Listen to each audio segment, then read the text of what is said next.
Hace poco se celebraba en Roma el 10º Encuentro Mundial de las Familias, ¿no? Estos encuentros originalmente masivos que fueron idea de San Juan Pablo II junto con la Jornada Mundial de la Juventud, ¿no? La idea de ambos eventos es que podrían ser momentos de gran encuentro y de gran reflexión que sirvieran como momentos de conversión respectivamente a comprender el papel de la familia y a entusiasmar a los jóvenes a reflexionar sobre el llamado que Dios tiene para ellos. Y uno de los temas, estas jornadas, quienes siguen EWTN en español o siguen Radio Católica Mundial, pueden ver que estuvimos cubriendo junto con los esposos Luzondo, ¿no? Ricardo y Lucía.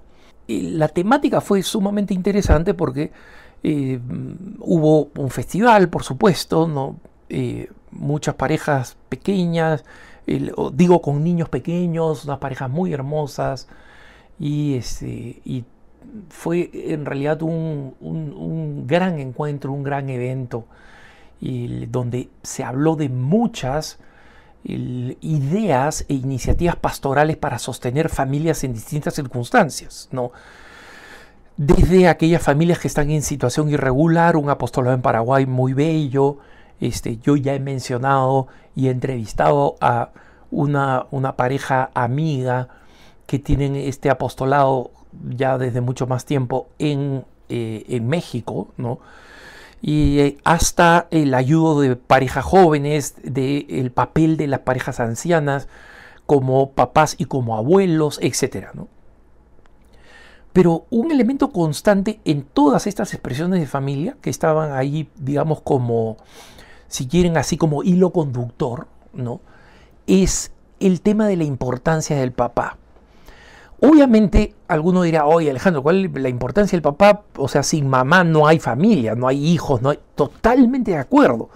Pero precisamente como la mamá ya se sabe, se admite, incluso por las mismas razones biológicas, que es, digamos, la que efectivamente genera la maternidad y da lugar a la paternidad, la importancia del padre en el desarrollo de los hijos, una vez que estos hijos han sido nacidos y están en el seno de un hogar donde son amados y atendidos por su madre, la importancia del padre no puede ser disminuida, ¿no? Y esto se veía como como un hilo conductor, especialmente porque en las distintas presentaciones, la gran mayoría de ellas, durante el Encuentro Mundial de las Familias que se realizó en Roma, en el Aula Paulo VI, la gran mayoría de los que hablaron fueron parejas que dieron testimonio, por ejemplo, de perdón y reconciliación después de que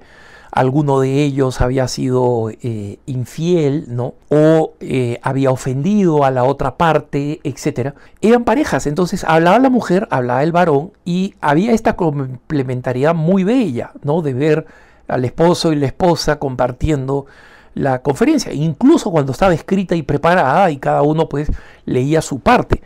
Era siempre posible ver el contraste, el apoyo, la complementariedad y el papel fundamental del papá.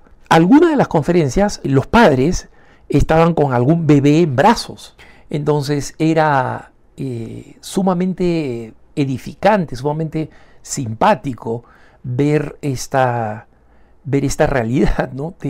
del bebé en brazos y cómo actuaba cada uno el papá y la mamá con los hijos, ¿no?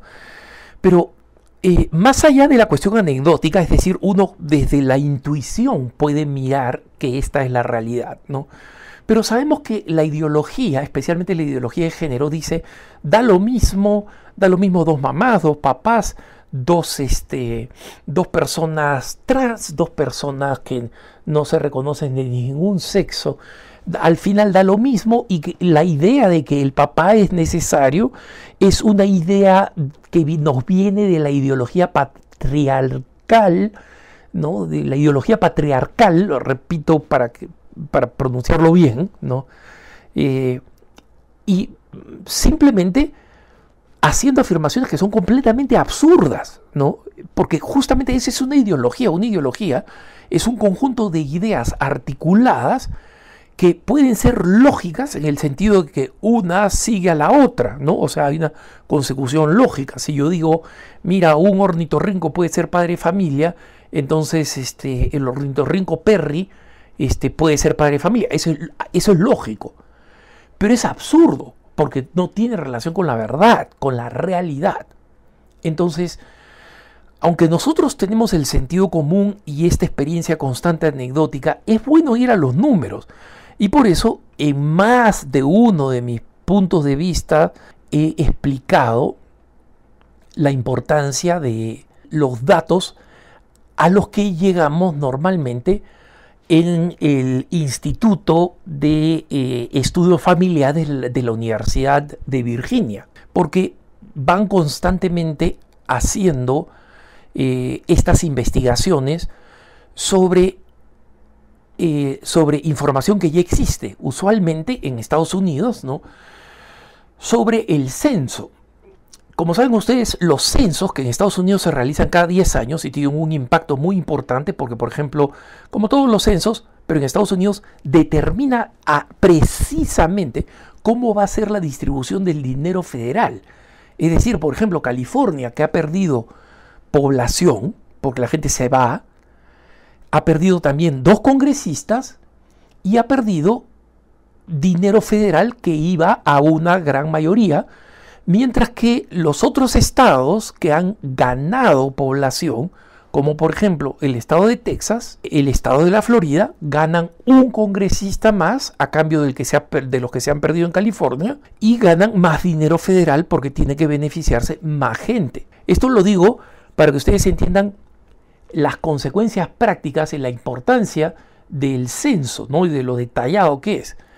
Entonces, una de las cosas que hace este instituto de estudios es disectar, digamos así, ¿no? Como se abre un cuerpo humano que ha fallecido para ver meticulosamente qué es lo que produjo la muerte.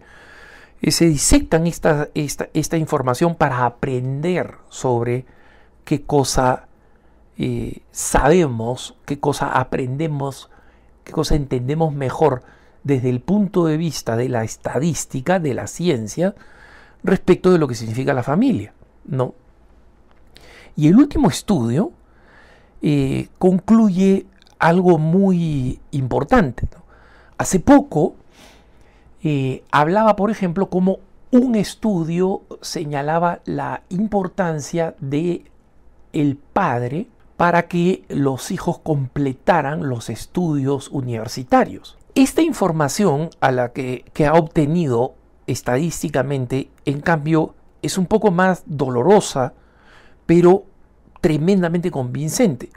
¿Saben cuáles son los 2 predictores más importantes de lugares de alto encarcelamiento de jóvenes, especialmente varones? Son el nivel de lectura, si la gente lee, si ha aprendido, si el colegio le ha servido, o el colegio es una farsa. Número 2, si es que hay un papá en el hogar. Esos son los 2 principales predictores. Tanto es así que muchas de las cárceles estatales se construyen en base a esos datos, donde hay un índice más bajo de lectura y donde hay menos papás o madres solteras criando hijos. Es decir, tiene consecuencias reales porque los datos son contundentes.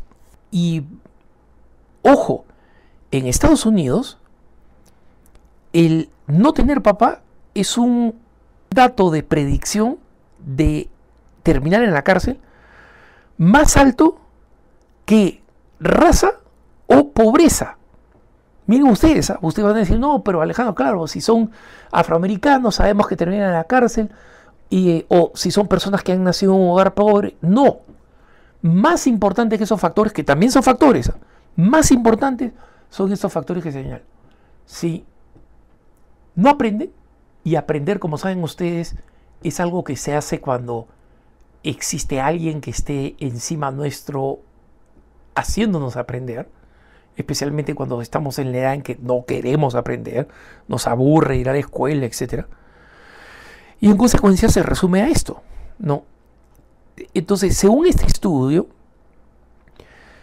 los muchachos, especialmente los varones, ¿no? Varones que crecieron sin un papá biológico son 2 veces más proclives de terminar en la cárcel antes de los 30 años. Y los porcentajes son significativos, ¿no? En el rango de entre 28 a 34 años, el porcentaje de varones que terminan en la cárcel se duplica en el caso de aquellos que no tuvieron a un papá biológico presente. Y en el caso de los menores de 15 a 19 años que no han terminado en la cárcel, pero que han sido arrestados por algún problema, la diferencia es 21 contra 31, o sea, un 50% de diferencia cuando no está el papá. Y el analista de este estudio, que es el presidente de este Instituto de Estudios Familiares de la Universidad de Virginia, lo he dicho antes y lo repito ahora, la Universidad de Virginia no es una universidad religiosa, es una universidad secular, estatal, del estado de Virginia, ¿no? Pero el presidente de este instituto, Brad Wilcox, dice lo siguiente: lamentablemente muchos jóvenes en Estados Unidos están retrasándose en la escuela o abandonando la escuela o teniendo total incapacidad de estar preparados a hacerse cargo de sí mismos saliendo de la escuela, o terminan realizando algún tipo de desencuentro, teniendo algún tipo de desencuentro con la ley. Y los estudios señalan que todos estos problemas están relacionados con el proceder de un hogar sin papá. Y justamente en estos datos son datos que algunos políticos liberales no quieren aceptar. ¿Y por qué no quieren aceptar? Porque van en contra de el Estado niñera, ¿no? No, lo que se necesita es meter más plata en las comunidades, invertir en las comunidades más vulnerables es importante. Nadie lo niega. Pero el dinero es un dinero mal gastado si no va a la raíz del problema, que es tratar de promover la salud de la familia y la presencia de los padres en la vida de los hijos. Una vez más, queda claro que no da lo mismo una familia bien constituida que otra que no la es, y queda en claro estadísticamente que la familia natural es la verdadera célula de la sociedad y que no puede ser reemplazada sin consecuencias devastadoras para esa misma sociedad. Que tengas un buen día.